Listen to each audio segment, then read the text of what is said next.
Hey, you guys. So, I wanted to share something that has recently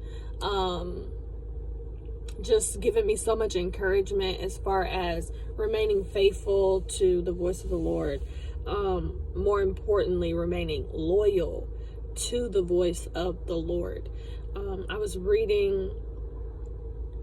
actually just kind of led to draw some inspiration from the life of King David, and particularly his waiting season, particularly the trials, the tribulations, the things that he had to endure from the time of being anointed until the manifestation of the promise, which, theologians, scholars suggest about 15 years.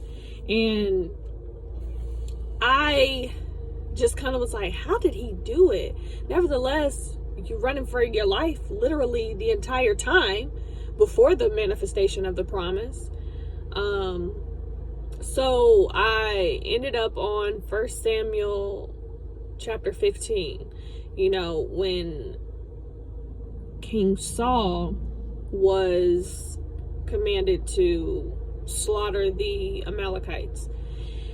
And I mean, there's so many nuggets to pull from this. There's so many nuggets to pull from it. But the fact that, he left some animals, he left Agag, which caused issues down the line in the book of Esther. That's crazy. Just be obedient. But anyway, and I'm not sure that I ever really noticed this or picked up on it, but the wording in the New Living Translation states that you were not loyal to my voice. This is the Lord speaking. You were not loyal to my voice. And there was something so freeing in that your life won't look like mine. My life is not going to look like my neighbor's. But nevertheless, we have to, you have to remain loyal to the voice of God. What he told you to do is not going to be what he tells me to do. We're all his children. We're all at various levels in our walk with him. So he's going to speak to each of us differently. So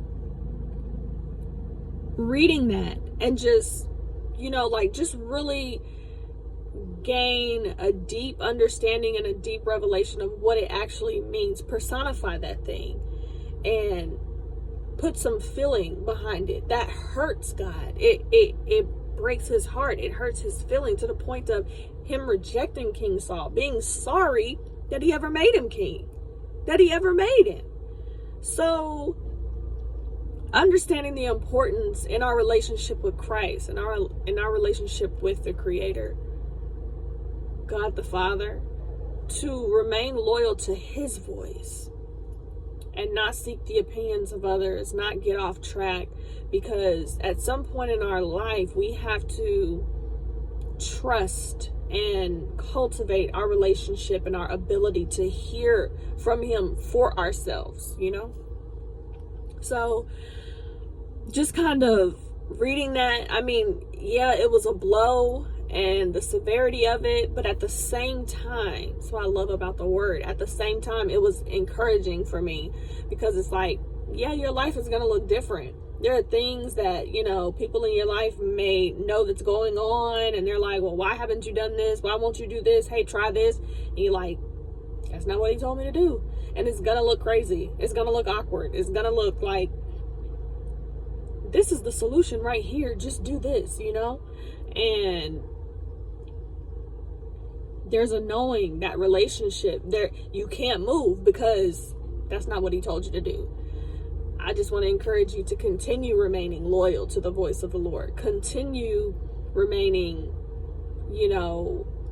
true to what it is that he's spoken to you, despite what it looks like. Because in 2022, culture's winning. Flesh is winning. I saw a commercial a couple days ago. Was it Nair? Worship yourself? And I was like, worship yourself? So we just, okay. Okay. So, yeah. There's a lot of contradicting messages that are being just circulated throughout media. It's not going to stop. It's going to get worse. That's not me being a pessimist. That is just facts. But I wanted to come on here and sprinkle a little bit of encouragement, because you know what God spoke to you.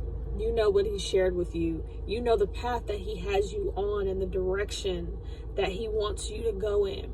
Don't forfeit that, trying to keep up with societal norms. Don't forfeit that, trying to keep up with social pressures. Don't. It ain't worth it. I'm telling you, it's not worth it. And you can see that it's not worth it, because that one act of disobedience on Saul's part, it created so much problem, so many problems down the line. You know, Esther wouldn't have had to go through all that. She wouldn't have even had to be born for such a time as this if somebody had been obedient for such a time as that. You know what I'm saying? But I don't want this to be too long. I just wanted to share that piece of encouragement with you. Remain loyal to the voice of God. It might look crazy. You don't even understand it at times. But all you know is that you heard a word. It's no different from Abraham about to sacrifice Isaac. Didn't ask no questions. Got up the next morning, early the next morning. Like, come on, son. If God asked you to do something like that, and then everybody on the outside, and that's also another message. See, I didn't mean for this to be long. That's another message right there. Abraham didn't tell nobody. He didn't say nothing to nobody. So sometimes we create those problems for ourselves because we open up our mouth and be like, well, God told me to do this. God told me to go this way. Because who knows what would have happened?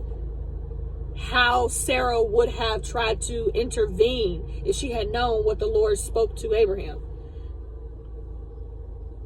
Don't be out here telling your business prematurely. That's a whole nother message, but I'm speaking to myself, so y'all, I ain't coming for y'all. I'm speaking to myself.